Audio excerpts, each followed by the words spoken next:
Hey everyone, this is Mario again, coming at you with another video. As you can probably tell from the title up there, this is going to be an unusual one. As you probably might have guessed, last year was the first year that I did a best of movies list for a year. And since I actually started doing videos in 2008, I'm actually thinking of going back and doing best of movies for a year's list every once in a while. I'm going to start, of course, with the best of 2009 listing. I just finished doing this list a little bit before recording this video, and of course there are some movies that are not on this list I did enjoy from that year, but they probably weren't good enough to make the list. Now, this is probably going to be a 13 list is what I originally imagined it to be, and then I decided now just do a top 10 list. And this is a top 10. Now, films that I did like that did not make the top 10 are like Underworld, Rise of the Lycans. As a note, I did not see the other two, so Rise of the Lycans being a prequel, it's a good introduction to me for the series, and I liked it. District 9, I enjoyed the movie. Ponyo, I thought it was a pretty good movie. I'll probably do a review of it. And yes, I do have a gag plan for that one. It's based on a movie that's also on this list. Terminator Salvation I liked, even though it probably should have been made as with an R rating in mind, because PG-13 does kind of kill it. And of course, Rob Zombie's Halloween 2, which when I review that movie one day, I'll probably get to talking about it. Now, here is my top 10 best movies of 2009, of course going from 10 to 1. Number 10 is a movie I saw not that long ago, which you'll probably see a review for soon, depending on when this video is uploaded. The Hangover. Comedy, it was a pretty good movie, a lot of funny jokes. There were a couple jokes that I'm like, not supposed to be funny. But for the most part, I was enjoyed by the movie. I actually was surprised because I thought, based on the trailer, I'd probably be doing like that ostrich laugh. Ha ha! That type of laugh. But there was a couple times that I'm like, where do they come up with this shit? Oh yeah. Actually, most of the movie was kind of like that. Good acting, good direction. But I don't want to take away a lot from the review I'm going to upload, but okay. Next movie is a movie that a lot of fans of this film series hate, but I actually enjoyed. It's actually, even though out of the 5 films, it's number 4 out of the 5. It is X-Men Origins Wolverine. Now, one of the reasons I enjoyed this movie is partially because of the order I saw it in, because I saw this before I saw X-Men 2, 3, and of course the new one I saw, and the only movie I had to go by was 1, which I had seen years earlier, and I did not rewatch 1 until after I saw the movie. But in retrospect, the only part of the movie I don't really like is what they did with Deadpool, and also a little bit of the romance with Wolverine and the main character. Other stuff I don't have a problem with, but I reviewed the movie a while ago, so you want my full thoughts on it, go see that review. But I did enjoy the movie, and I'd be lying if I said it did not deserve to be number 9 on this spot. Remember, this is my list. You don't like the movie? Don't start cursing me out in time. Go, no, you're stupid for liking that movie. Hey, it's my list. I enjoyed the movie. As my good buddy Matt said, if you like a movie, like it. If you hate a movie, go commando on its ass. Speaking of going commando... Oh, hold on. Abort that joke. Abort that joke. I forgot I made a little edit here. Excuse me. Number 8 is the only animated movie on the list. Disney's Up. This is a very enjoyable Disney movie. I thought the plot was pretty good. The jokes are good. The villain was diabolical, and of course you don't suspect he's going to be the villain until he shows up. And also, of course, he continues Disney tradition of dying by falling. Not to spoil anything, but that's the one thing with Disney movies. A lot of their villains seem to die by falling. I mean, it starts all the way back with Snow White. Well, then again, technically, the Queen dies by falling and by rock. But a lot of them die by falling, or by falling with something else. Clayton and Tarzan, falling with a rope around his neck, hanging himself. Ratigan, falling. McLeach, falling. There was another one. Dang it, I forgot what it was. But a lot of them just seem to die by falling. It's like, we've got to think of a way to kill him. Let's kill him by fall. It's become a tradition by now, but it's all I like it to see how it's created when they come up with how their villains fall. Oh yeah, Gaston, Beauty and the Beast, falling.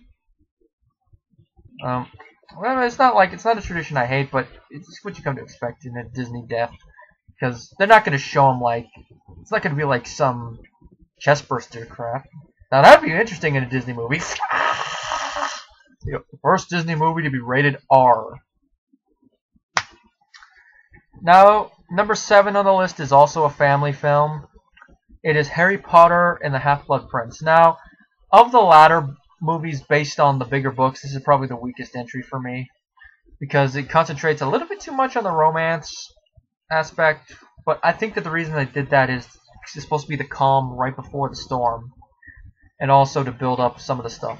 And I know fans complained about that one scene in the movie that's not in the book. It takes place at the Burrow, the whole thing of Bellatrix setting the Burrow on fire, but I felt that started to get into the aspect of no place is safe, and also some fans were complaining about there's no battle at the end, but they didn't want to make it seem repetitive in the next one, even though that's 2 movies away that actually happened, so in retrospect they probably could have put it, but I don't really have a problem with that not happening again.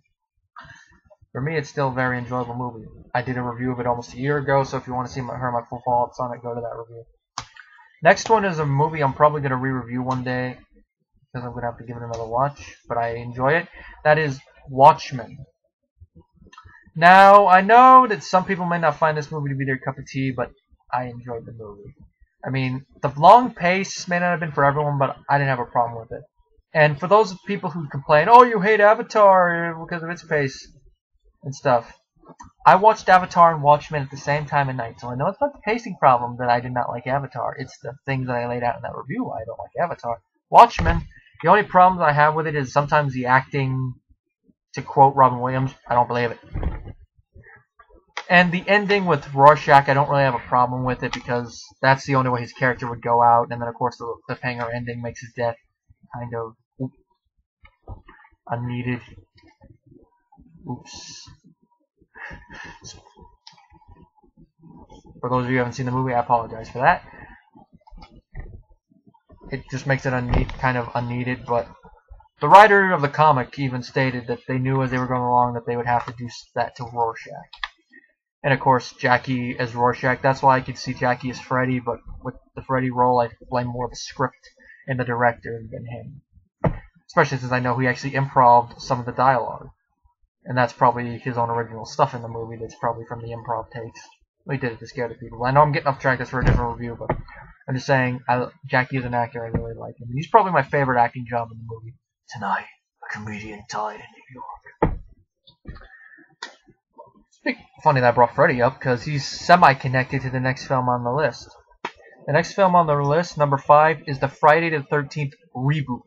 I noticed some people did not like this movie, and critics tore it apart. The only part of the movie that every critic seemed to like was, whatever his name is, the Asian actor, his performance, which that's the only performance they praised, which I can see why. It was a good performance. But I enjoyed this movie. I liked that it took aspects from the first 4 movies and put them in a coherent story and rebooted the franchise, because after Freddy vs. Jason, it'd be kind of hard to do another sequel, especially since they have one that takes place after it anyway. With Jason X, it'd be kind of hard to make a sequel to that, and a prequel would be kind of unneeded. So, them rebooting it, I have no problem with. Now, Jason setting traps may not be for everyone, but I like it. And especially goes with him. I mean, he set it. It looked like he set a trap in part 2, so I buy him setting traps. And the design, I really liked it, and I liked that it incorporates both the bag mask and his hockey mask into it. And it's actually a movie I'm glad I went to see in theaters, and I really enjoyed it. Although it could use a little bit more special features on the DVD, I think. They screwed the DVD over with that.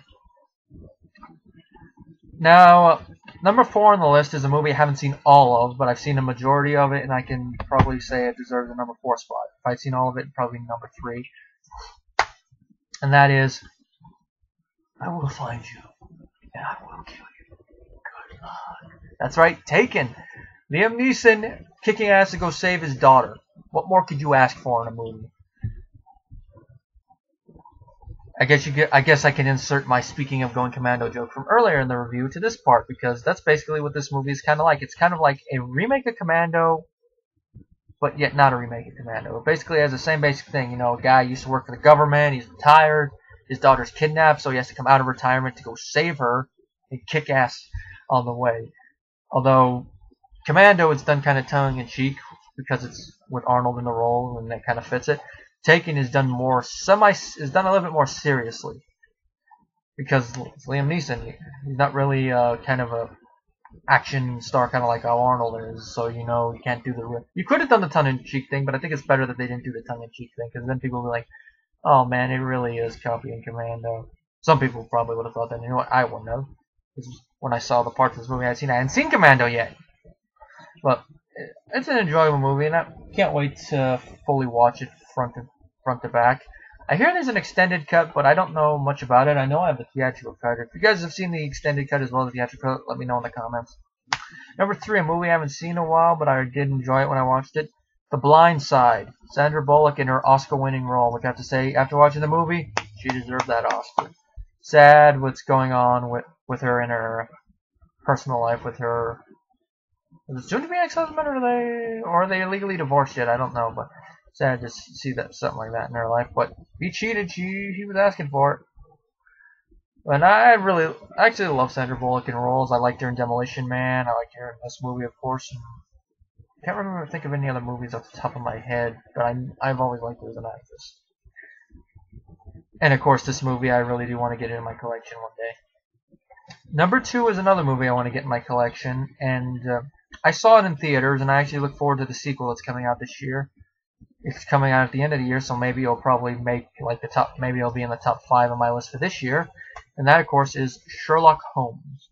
You know, starring Robert Downey Jr., Jude Law, that guy who was the main villain in Kick-Ass, which he does a better job here than I think he does in Kick-Ass, as Lord Blackwood. And like I mentioned in my review of it last year, it kind of feels, you can really see if you're a fan of the show House and then you watch this movie, you can really see the inspiration that the creators of House took from Sherlock Holmes, because this really goes down with it, you know, how the puzzle solving of the cases and stuff. And I just really love Robert Downey Jr. and Sherlock Holmes, and you can really see that him and Jude Law as Watson are really best buddies. Worked a lot. You can really see the chemistry between them it's believable. Especially that scene where it's like, Holmes, does your depravity have no bound? Well, you've never complained about my methods before. Since when have I complained about your methods? Since when have you complained about you practicing violin at 3 in the morning? The fact that you steal my clothes. Oh, we have a logic system. Oh, what about when you do things to my dog? Our dog. My dog. Dog. I know I probably messed that bit of dialogue up, but I think you get the point.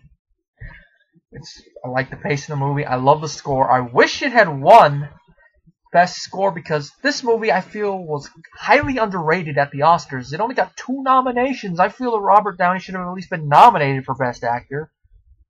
That guy, I think he should have got nominated for Best Picture. At least get the nomination. And I feel it should have won for Best Score. And I don't know what the other nomination was, but you could tell I was pissed when I saw it didn't win. Anyway, as you're probably going to guess from my reviews what number 1 is going to be. Let me think of a good line of dialogue from the movie to say to describe what movie it is. You could have walked out of that courtroom with your head held high. That's right.